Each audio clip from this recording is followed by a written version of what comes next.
memang banyak pujian untuk Menteri Susi Pujiastuti, tapi bukan berarti tak ada yang menyerang. Beberapa kali ada demo nelayan yang mempertanyakan kebijakannya. Tepatkah semua gebrakan Menteri Susi dan apa masukan para pelaku sektor kelautan? Saya akan kembali bertanya ke Ketua Umum Kesatuan Nelayan Tradisional Indonesia KNTI, Riza Damanik. Mas Riza, apa yang perlu dicermati dari berbagai gebrakan yang dilakukan Bu Susi? Sekiranya yang pertama adalah terkait langsung dengan partisipasi publik ya. Karena Bu Susi sudah baik sekali seminggu pertama berada di Kementerian Kelautan dan Perikanan membuka data perizinan dan publik bisa melihat itu. Ini saya kira ini satu prestasi luar biasa. Tapi di saat yang sama kita tahu belakangan terakhir ini banyak nelayan-nelayan kita yang menolak misalnya peraturan Menteri nomor 1, peraturan Menteri nomor 2 ya dan seterusnya. Yang pada intinya kalau saya datang ke teman-teman di Jawa Tengah misalnya, mereka mengatakan kebijakannya itu benar tapi orak bener, dia bilang begitu ya. Benar tapi orak bener. Orak bener ya. Jadi benar tapi dirasa kurang tepat saja. Karena sebenarnya teman-teman juga tahu bahwa penggunaan alat tangkap yang merusak itu tidaklah baik begitu, tapi memang pada saat yang sama butuh waktu ya. Waktu itu yang sebenarnya sayangnya sejak awal belum dibicarakan. Saya kira seperti itu. Yang kedua terkait dengan konsistensi.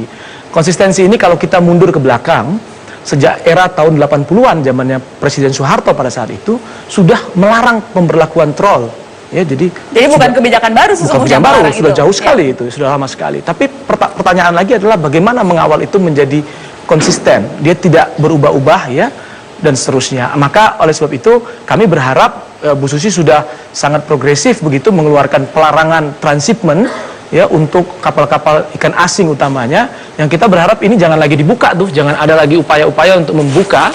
Ada upaya-upaya itu? Kapal, ya saya kira beberapa waktu terakhir saya mendengar ya ada upaya ke arah sana dan saya berharap teguh pada pendirian itu. Yang ketiga ada persoalan mendasar terkait dengan pengelolaan perikanan kita, bahwa perikanan tangkap itu sesungguhnya masa lalu dari pengelolaan perikanan, masa depan pengelolaan perikanan itu adalah budidaya.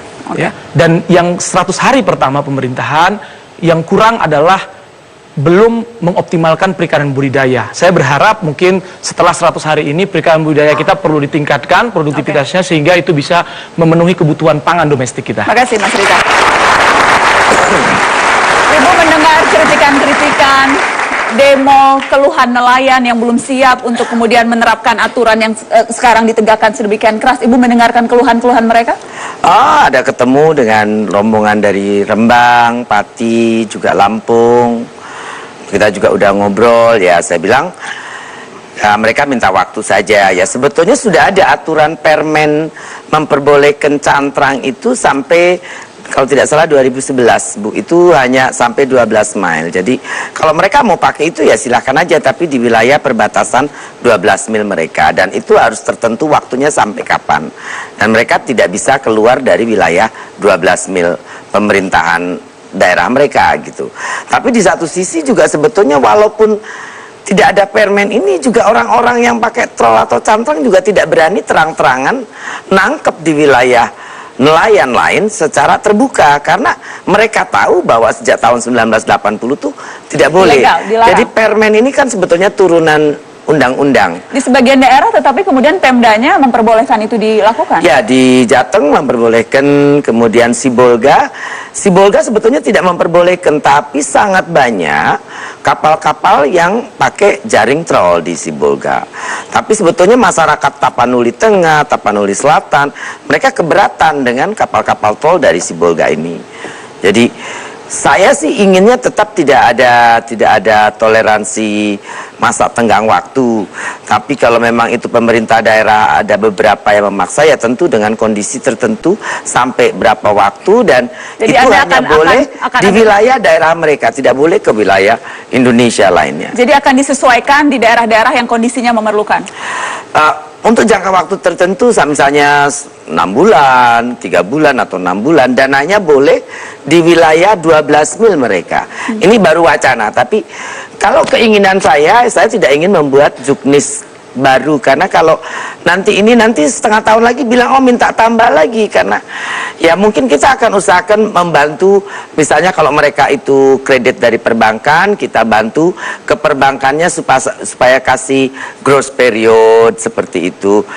Itu baru wacana kita mau bahas. Tapi yang jelas kemudian hal-hal itu yang memang perlu dipertimbangkan oleh Ibu Susi, karena berbagai gebrakannya ternyata memang membawa dampak pada nelayan kita, sebagian nelayan kita. Begitu ya Mas Riza? Pada akhirnya tentu kita berharap gebrakan-gebrakan ini harus membahagiakan nelayan-nelayan kita di kampung-kampung. Itu kerinduan yang sudah lama kita nanti-nanti itu. Kerinduan para nelayan, bagaimana Betul. membahagiakan. Baik. Ya jelas Bu Susi, kalau kita bicara selama 100 hari pemerintahan, ada banyak lembaga yang melakukan survei, menilai kinerja para menteri. Dan kita akan lihat salah satu Saya survei. pikir lembaga itu biasanya cuma untuk presiden saja, pemilu atau pilkada gitu. Khusus menteri-menteri, karena menteri-menterinya unik-unik, dibuat salah satunya Populi, survei Populi. Kita lihat hasil survei Populi yang nyebut-nyebut nama Bu Susi berikut ini.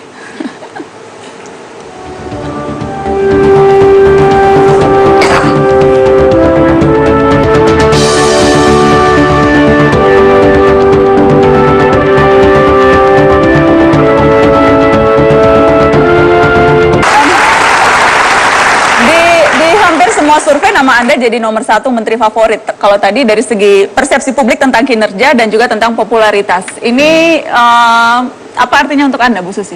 Hasil survei itu nomor 1 Susi Pujiastuti. Kan nggak dapat hadiah juga. So ya happy, tapi kan juga yang penting kita mesti kerja, itu aja. Dan ya untuk saya kalau misalnya ini dipakai sebagai kriteria, berarti tanggung jawab saya tentu lebih besar, karena masyarakat akan lebih melihat, berharap juga lebih banyak. Sebetulnya maunya saya tidak usah ada begini-beginian gitu. Jadi kenapa menjadi beban untuk Anda? Iya, Atau lebih karena pembuktian? Kan seharusnya membuktikan diri dulu, banyak dicemooh, oh hanya lulusan SMP kok bisa jadi menteri. Ternyata surveinya nomor 1. Saya sih nggak ada peduli saya harus membuktikan diri atau apa, nggak peduli saya. Yang penting saya kerja, saya pikir ini yang terbaik. Saya sudah bilang bahwa saya tertarik dengan kata Pak Jokowi, perubahan. Nah ini saya pikir saya bisa menjadi bagian dari perubahan itu sendiri. Lain dari itu ya not very important.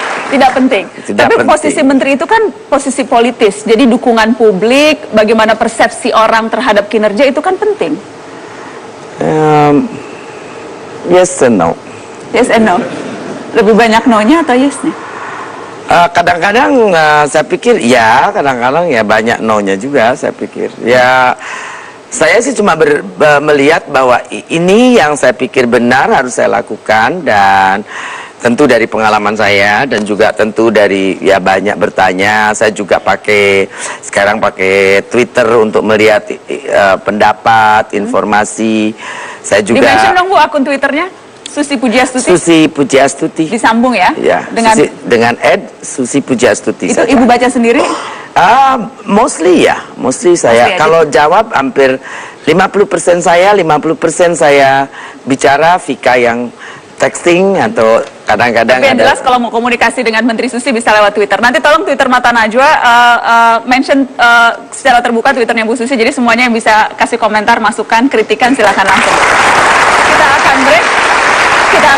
Setelah pariwara berikut, Aksi Susi masih akan kembali. Tetaplah di Mata Najwa.